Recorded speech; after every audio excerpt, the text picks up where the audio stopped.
Hi, I'm James Williams and this is Chimes Media. With the flags, patriotic ones of course. And I thought I'd just have a little bit of satire on my behalf, because I noticed a number of more famous people than me on YouTube have got the clanking cup idea. So like a clanking cup, there we go. I'm not shaking because of nerves, but that's it. This is just water, unfortunately. There's nothing stronger than that. Anyway, that's my bit of satire. Right, so what did I want to talk about? What I did want to talk about is definitions. We got a lot of labelling going on from various people, wrongly labelling mostly.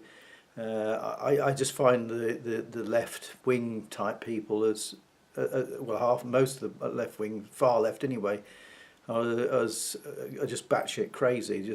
I don't understand where they've gone in their lives. But everything's a sort of label to them, and everybody's a racist. It's just incredible. I can't believe everybody's like that. But anyway, it looks kind of disturbing that if you don't conform, then you're given some sort of Eastern label. So anyway, I think I mentioned before about the difference between left wing and right wing. That's just one of many associations. But I've noticed as well that right wing has become the sort of area for white supremacists to go. And that's puzzled me, you see, because I'm of the view that it should be about the power relationships and how you view them. Politics to me is the relationship between the individual and the state, or the collective, whatever form that takes. And it's about addressing the needs of the individual returning with certain obligations and a mutual benefit for all. That's what I understand politics to be. In that line, if you don't have definitions, they become all very arbitrary. If you said anything blue is right and anything red is left, well, that's not very good, because if you look at America, the sort of so-called right are red in colour, and in Europe it's blue. So that's a totally arbitrary thing. Now, you've got to have something definitive that you can work on, and the simpler the answer, the better for that.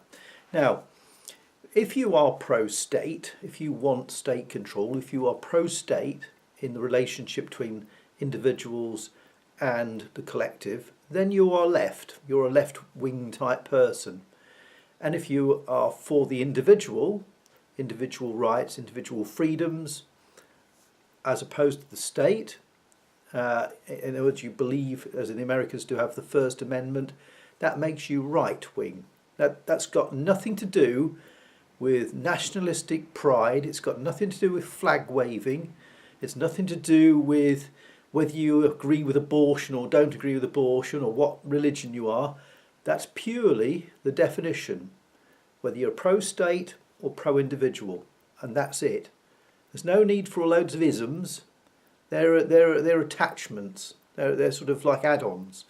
I mean, it's no more relevant than saying, like, well, cats are left wing and dogs are right wing. It's nonsense. If you keep to that single definition, then the belief systems roll out of that.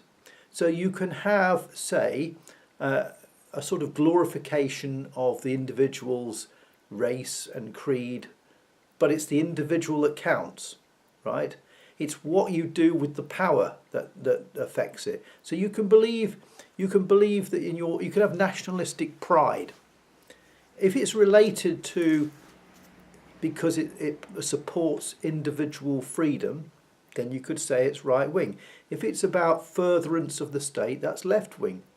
That can both be nationalist. They can both have national pride.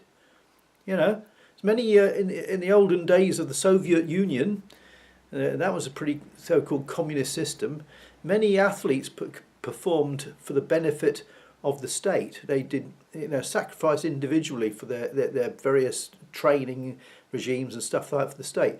So the state is the key thing. Whether the power relationship.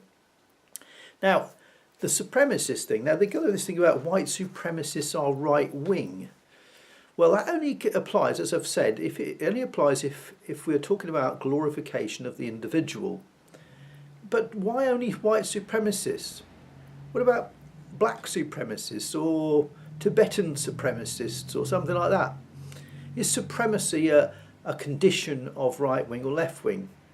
I would say it's a colouring. I don't think it's a definitive thing. You've got to stick strictly to the definition of pro-state, pro-individual, and only from it evolving out of those two positions does it acquire a left-right definition. But it's the promotion of the freedom of the individual, which is the key thing defining right wing. So many lefties, many far lefties as they call themselves, Antifa, whatever you like to call it, are quite happy to assign anyone they don't like as a Nazi. That was clearly a left-wing creation.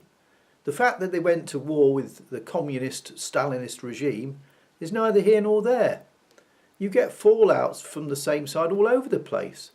I've grown up in an era where the Labour Party in Britain fractured and went into different groups of different types of left expression.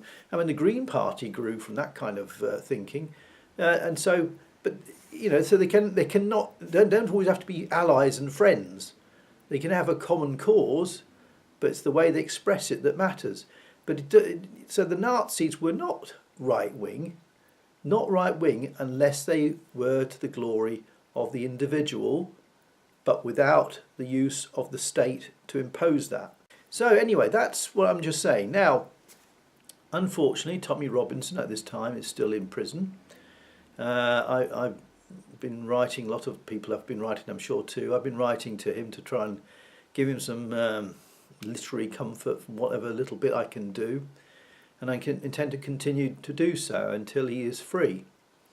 But I thought that all the problems we're facing with the rise of Islam, we've now got Belgian vigilante groups breaking out, and I'm sure they're not the only ones. I've seen sort of vigilante attacks on suspected paedophiles in Britain breaking out all over the place. That's basically because it's a loss of confidence in the authorities to tackle the situation, to deal with things fairly. That's what that comes from. It's not because the police are awful or terrible, but they're not seen as being able to cope with the job that they're meant to do, like protect the people. So it is very disturbing, and I look around and I see the way our societies are degenerating. And it's not just Britain, it's across Europe, it's in Australia, Canada and the United States. Well, they've got Donald Trump to help to stem the flow on that one if they can. But when you see like the plan is to repopulate Europe and also America, I believe there was figures thrown around the plan was for America to bring in 600 million migrants. Where the hell are they coming from? For America, that was the plan before Trump came along. So you're thinking, well, is there anything we can do? Because clearly all the governments seem to have made up their mind. They don't seem to bother about the people at all, and they're doing it of their own bat. And I'm thinking now, very clearly, is it time for what I would call the age of heroes? The age of heroes, where individuals like Tommy Robinson come up and come forward to stand for the people, where all the political components, all the media have turned their back. Is it not time for age of heroes? And I don't know where that's going to lead, but usually it's kind of bad if you look at history. Thanks for listening. Till next time, take care of yourself.